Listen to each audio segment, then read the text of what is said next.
There you go. Look at that. That's nice and comfy. Hi. Welcome to the Halcyon Show. My name's Lorne Risley, host of the show. How are you doing? First and foremost, check this out. It's on an arm, which means that I can move it in and out. And it means that my stupid face doesn't have to be in frame all the time. It means that I can sit a little bit more comfortably when I'm addressing our guests. It means you don't have that stupid big square thing in the corner. So that's nice, isn't it? Beyond just testing out my shiny new microphone and swing arm, I thought I'd hop on quickly just to give a couple of updates regarding what's going on the channel in terms of what has happened and then also what's coming up so that you've got a reasonable expectation. Because one of the things that happened this week was a certain Mr. Luke Thomas appeared, and that has been seismic. I want to say thank you to everybody that checked out that interview and everyone that's checking out the segments for that interview, and also to the man himself, Luke Thomas. I want to stress he was one of the big interviews that I really wanted. He was someone that I never thought I would ever get on my show.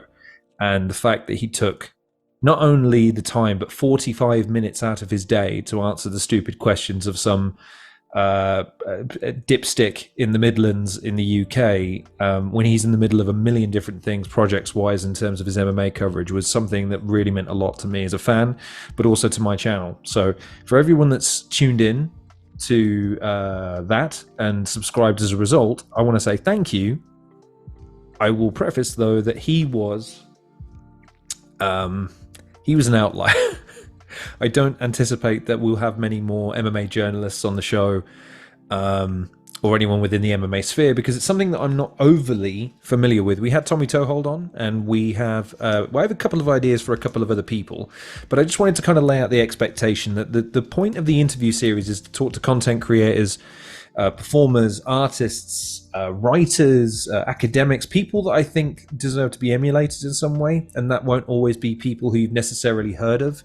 It may not be people that you see in your sphere on a regular basis. So I kind of want to manage the expectations a little bit by saying, listen, I appreciate the subscriptions and I appreciate the views and the watches, but I do want to kind of make it that this is still very much a thing of I want to interview the people that I'm interested in interviewing, mainly because it means that I can bring the energy to the interviews, but I also think that the people that then you'll be exposed to via my channel are worth your time. But if you have it in your head that Conor McGregor is going to be coming on or something like that, we should temper our expectations a little bit. But just back to the interview, yeah, it's kind of been something I've been pursuing for about 2.5 years when I first emailed Luke, and it's not because he said no, we'll kick the can down the road. It's just he's extremely busy. That's what led me to believe that the interview was unlikely to ever happen. But basically, it's given me at least a little bit more fuel to be able to, number one, upgrade. So now I have this shiny new microphone, which, as you can see from the logo on the back, is a Rode. The previous one didn't even have a make. So I hope that this at least sounds better. It looks nicer. I quite like the way it looks, and the holder it comes in is much bigger. And this arm, I had to buy the arm separately, but the arm's doing the job quite well, because it means I can actually sit. Look how comfy I am right now. So comfortable. I don't have to raise my voice or lean or give myself a hernia just to talk into the microphone anymore, which is fucking dope-tastic. But it did prompt me to kind of make sure that the setup is as up to date as it possibly can be, and we return to the format that I'm most used to presenting in, because I don't know, I quite like this look. You can see the river and you can see the outside, and also when the interviews get hot in the summertime, it means I can open the window and not be sweating my balls off, so that's nice. As far as the interviews, we also had Gas Buff, who was magnificent, and I think we will probably be able to do something more with him in the future. We'll see. I have a couple of ideas, because he just seems too good a person to not run these things by. And also, I would highly encourage you to go and check out his stuff, seeing as he's still posting like an absolute animal. Reverse's interview was actually filmed and recorded back in December, but only had the opportunity to upload it properly recently, so I appreciate him bearing with me while that took its time. We also have, in the can at the moment, an interview with Cronenborg, who is a friend of mine and a fellow YouTuber. I'm hoping to have that uploaded and produced at some stage in the near future once I have time to just tag it.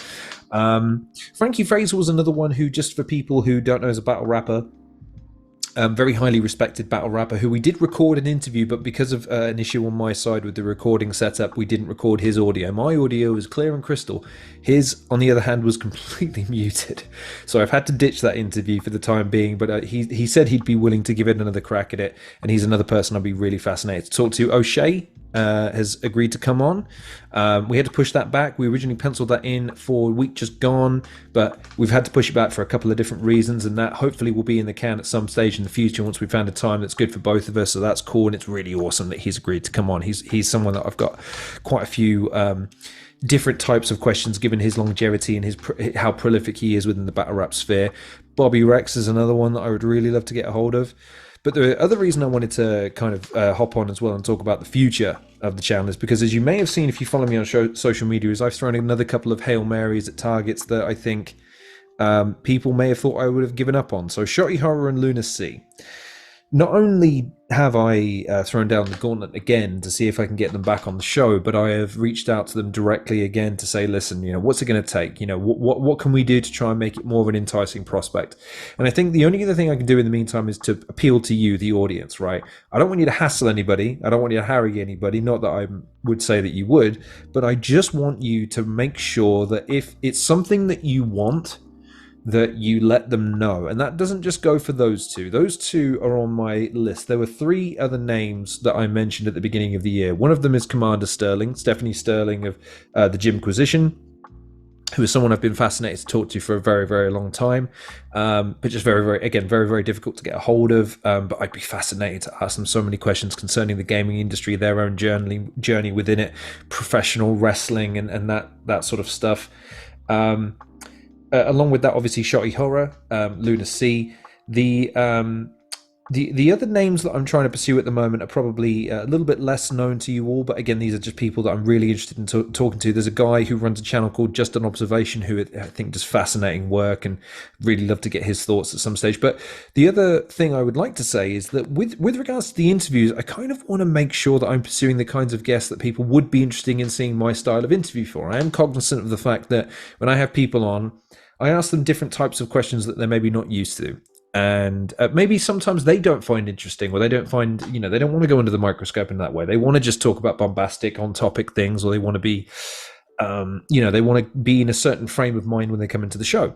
So what I wanted to ask is, who do you think I should be pursuing? What are some of the names? What are some of the people that you think would be worthy of this kind of treatment in terms of just really getting into the nitty-gritty of how they do what they do, why they do what they do, some of their more seminal moments, and getting them to really express themselves in a way that maybe they haven't had the opportunity to on other podcasts, because the podcasts have got their own agendas. And that's not a bad thing. That's just the way it is. But yeah, I'd be interested to see, what names do you have? What people do you think I should be trying to talk to? Getting a hold of someone like Marlo, for instance, was a massive coup for me, not only because, again, I'm a massive fan of Marlo and his battle rap career, but then having the opportunity to delve into his directorial past and his projects now was a real treat for me. And it's not a case that I wasn't aware of it prior, but I didn't take the bespoke interest in it until I had the interview, at which point I got to delve in. So please, if there are people, even if you think I might not be fans of their work, but you think that they're worthy of some real introspection, I'd be really fascinated to hear who you think I should be pursuing. And don't worry about how big, small, busy, otherwise. Like I said with the Luke Thomas interview, I had to wait 2.5 years for that interview, basically. And getting it over the line, I was prepared to do pretty much anything to try and make sure that it was comfortable for him to do so. So there's nothing as far as the scope of it that disinterests me, so long as it's interesting to you, the audience. As far as the channel, as you've seen, I've tried to do the segmentation. So if you don't have time to watch the full interviews, I've tried uploading segments. I'd be interested to see if people are getting annoyed by the notifications, though. So I set them to premiere so that you do get a notification to say that the segment's going live if you didn't get a chance to catch the full interview of a person. So maybe if the subject and the person is noteworthy, but the whole interview isn't to you, you can just check out the one. But if that's annoying to people, I'd love to know, because I'd love to try and get around some of that stuff. I don't want to do anything that puts people off at a glance. I had a couple of comments about the Luke Thomas interview, for instance, about the music. Now, one, I appreciate that it's not to everyone's taste. It was just the easiest thing to do, given the fact that I wanted some background ambience and I wanted something that was royalty free, and that fit the bill. When time goes on, hopefully I'll have the opportunity to be able to commission something that's bespoke to the channel, that's a little bit more I don't know, that's less generic, I guess, or maybe suits the format or the content more. For now, though, it's the guests and it's how they're presented to you that I'm really concerned with, and I'd really love your feedback on. So please, by all means, let me know. Otherwise, gaming stuff I don't know about. I did put a poll out saying if I was to do another review, what it should be on, and it was turn-based RPGs.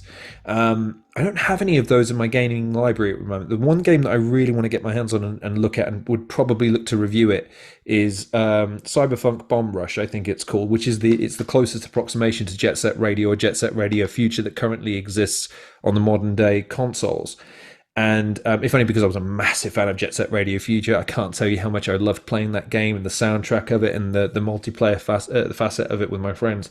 So getting that game and playing it is something that I probably want to talk about. But again, if you guys are interested, I'd love to get back into the gaming content. It's just I want to make sure that the hunger is there, because the videos that tend to do the best tend to be the interviews with specific guests. So if you can let me know who you want me to chase, let me know who I should be chasing. If you see anything that you would like me to dip my toes into, hey, let me know. But the point of this is to say, number one, I appreciated how much traction these interviews got this past week. I can't thank everyone enough for taking the time to share, subscribe, to like, and more importantly, watch, because we're getting really close to getting to that 500 subscriber mark, and that would be a fucking massive achievement for me. And yeah, just it would be so cool to be able to try and gear my attention and my energy towards guests that you really want to see. So please let me know who it is that I should be trying to chase. But for now, the names that I have on my docket are O'Shea, Big Bobby Rex, Frankie Fraser, and also Kick Nelly as well. He's another gentleman who I'm trying to get on at some stage in the future. We had a couple of dates penciled in. I had to cancel because, again, that's my fault, no one else's. But the big two right now that I really need your help with, because, again, I need to make sure that it's worth their while, and I need to let them know that it's an opportunity that I think you all want. I know I want it. Is Lunacy and Shotty Horror. So don't harass anybody, but hey, if you want to see it as much as I do, tag them, let them know, like their stuff, comment, and say, hey, go on the Halcyon Show. You'd be doing me a favor, and if it's something you want to see, then hey, it'd be I'd only be too happy to give it to you. So in the interim period, I just want to say thank you to everybody who's been watching my stuff in the interim period, and just thank you so much for the support, the lovely comments and the retweets and stuff, and most importantly, thanks to the guests. The guests, make the show at the moment, and again, it's one of those things that I fully appreciate the time that they take and the insight that they give and the support that they ultimately lend me. So I want to say thank you to the most recent guests, Reverse, Gas Buff, and of course Luke Thomas and Red Wolf. Red Wolf's interview should be dropping shortly, by the way, so hopefully that'll be up and oh, hello, overly familiar. See, there's still some stuff I've got to get used to. I've got to get used to this. Look at that, it's fallen down. Look at it, it's twisted. I'll just hold it, it's fine. We're wrapping up anyway. So anyways, listen, thank you very much for watching this edition of the Halcyon Show. Please like, share, and subscribe. Check out some of the interviews that I've dropped in recent days. And let me know what your feedback is as far as the segments go, how they should be presented to you, if they should be presented. Let me know what some of the guests you should be that I should be pursuing are. If there's gaming content that you'd like to see, let me know. And then, again, as a favor to me, not harassing anybody, but let Lunacy and Shotty Horror know if you want them to come on and if we should make that happen. So, in the meantime, I sincerely hope you're taking care of yourselves. It's really rough out there at the moment, as far as I'm not seeing anyone doing particularly well. But I hope wherever you are, whoever you are watching this, you're bucking that trend and you're fucking killing it in your life. And I guess I'll see you on the next episode of The Halcyon Show.